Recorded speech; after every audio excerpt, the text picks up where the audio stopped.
Good morning. Thanks for joining the Stronger Marriage Podcast. Going to do something a little bit different today.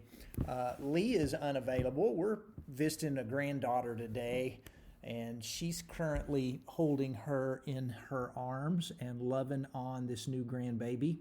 And we know we have not podcast. It's been one of those weeks, and I told her I'm going to share a story that I would love for my friends that listen to the Stronger Marriage Podcast to hear.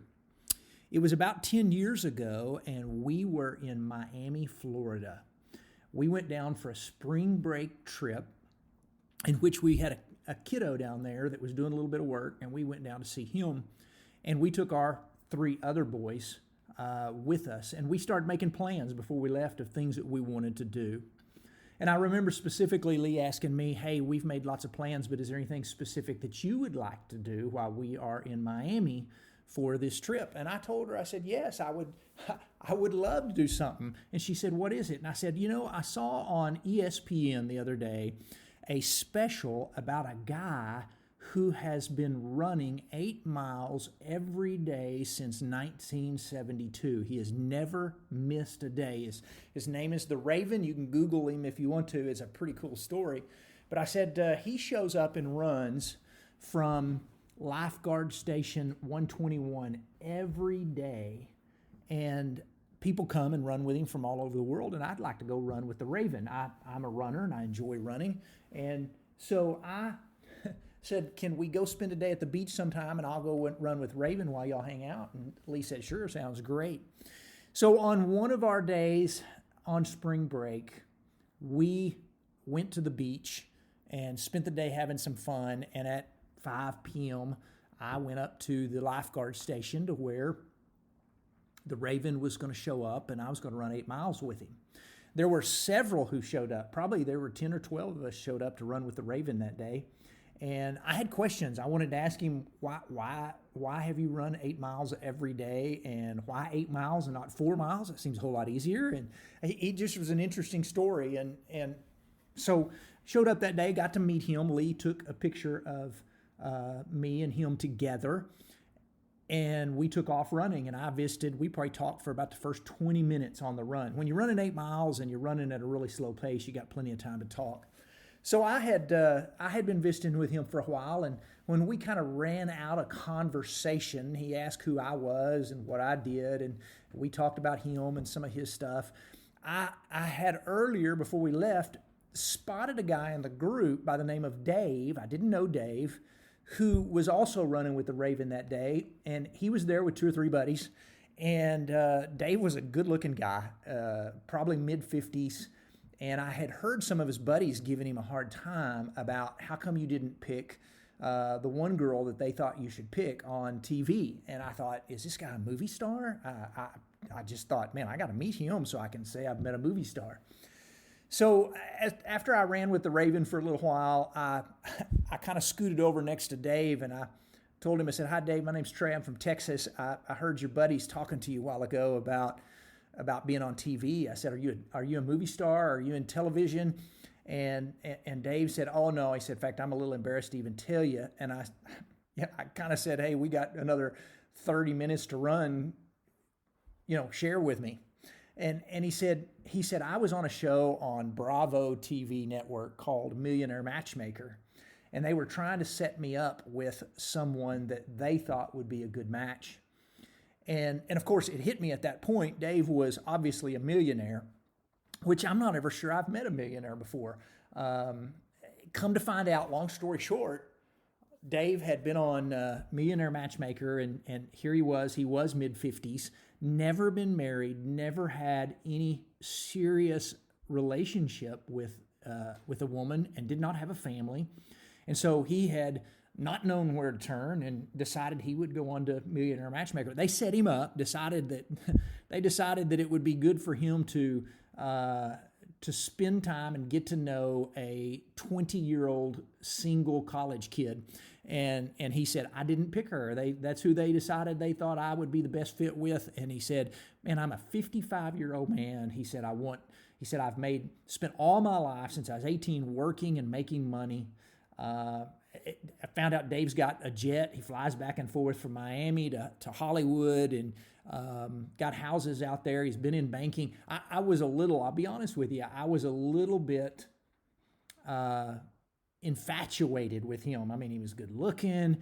He's a millionaire. He's got a jet airplane. He's got houses everywhere. He's on television. He's getting to pick from women that they're trying to set him up with. And I'm sitting here thinking, man, this guy has got the life, right? And as we ran a little bit, he kind of told me a story. He said, I've never slowed down long enough to try to find love. He said, here I am in my mid-50s. I don't have a wife. I don't have kids. And he said, I want that more than anything else. And he said, I'm just having no luck trying to find it. Well, I tried to give Dave some encouragement. I tried to tell him, don't look so hard. And I gave him some pointers, some thoughts and some things like that. But we probably had a good 30-minute conversation while we ran about life. And the whole time I kept thinking as we ran, I can't wait to get done with this run so I can go tell my wife that I met a millionaire, which to me was just absolutely fascinating. And as we were finishing up our run and running back toward the lifeguard station, it was about an hour and a half after we had started, my boys, all four of them, and my wife were down by the water, and they were kind of waiting on me to get back because they wanted supper. And if you know anything about hungry boys, they're wanting Dad to buy food quick. And so as we start running back toward the lifeguard station, they spot our little group coming back, and I'm still running and visiting with Dave. And they start hollering, "Go, Dad! Come on, Dad!" and hollering at our group. And I waved at all my kids, down there on the beach. And Dave looked at all them, and then he kind of looked at me and he said, "Who are all those people?" And I said, "Well, that's my family. That's my wife and my four boys, and those are my kids." And I remember him saying, and he didn't mean it this way, but I said, "Those are my kids," and he said, "All of them?" And it was just kind of like, well, yeah, I got four kids. And so real briefly and very quickly, I tried to explain to him as quickly as I could, because we were finishing up our run and hadn't talked anything about me. I said, yeah, I married my high school sweetheart over 20 years ago. We started having our children very quickly after we married. I have four amazing boys, and we're still as happily married today as we ever have been. And right there, for the first time in the whole run, Dave actually turned and looked at me. We made eye contact. You don't do that while you're running. You're looking ahead of you. But he looked right at me after I said that, and he said something that I will never forget. To the day I die, I will not forget his words. His words literally rocked my world and made me rethink everything that is important. And it gave me chills then, and actually I've got chills now just thinking about it. Dave looked at me and said, "You are richer than I will ever be." And I just kind of thought for a second. He said, "I would love to have what you've got." And I was blown away, because here was a guy who was a millionaire who was telling me that I was richer than he was, and he would love to have what I have.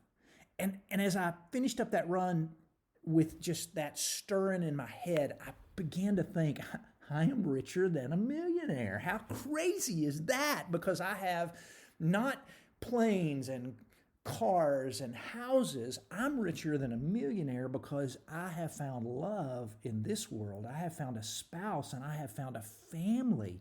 And that makes me more wealthy than a guy that's got a jet and multiple houses and everything else. Man, I enjoyed my conversation with Dave, and when I thought that I was going to give him some things to think about, he rocked my world with a thought and had me rethink what was important in this world. And I remember Lee coming over, and she said, "How was the run?" I said, "It was good." And I was excited to tell her the story, and I told her, I said, "Guess what?" And she said, "What?" And I said, "We are richer than a millionaire." And she was really confused, of course, at the time. She thought, "You've been out in the sun way too long running, because I've seen our bank account, and we are nowhere near richer than a millionaire." But once I explained to her, she understood exactly what I'm saying. We live in a world and in a society today where We focus so much on material things: a house, a bigger house, a job, a better job, a car, a newer car, clothes, more clothes. Everything's about stuff. But stuff doesn't last. Stuff doesn't love you back. And in the end, stuff doesn't matter. You never do a funeral and go, boy, they had a lot of stuff. You do a funeral and you talk about the person and how they loved their spouse and their kids and God. That's the kind of life I want to live. I am richer than a millionaire today. And it has nothing to do with the amount of money in my bank account. It has to do with being rich in love and rich in relationships. I hope you will rethink some things today. Maybe as you're driving down the road, maybe if you're listening in the kitchen, and you'll think to yourself as you've been trying to figure out how to get a bigger or a better or a newer, that yes, we need houses and we need a car and we need a job. Those things are important, but none of them come close to being as important as relationships. The most valuable thing you have on this earth is not a house or a job or a career. If you're married, it's a relationship with your spouse. Value that. Invest in that. Give that everything you've got, because that's what really matters in this world. Not what you had, but how you loved. You guys have a blessed day, and we will see you next week.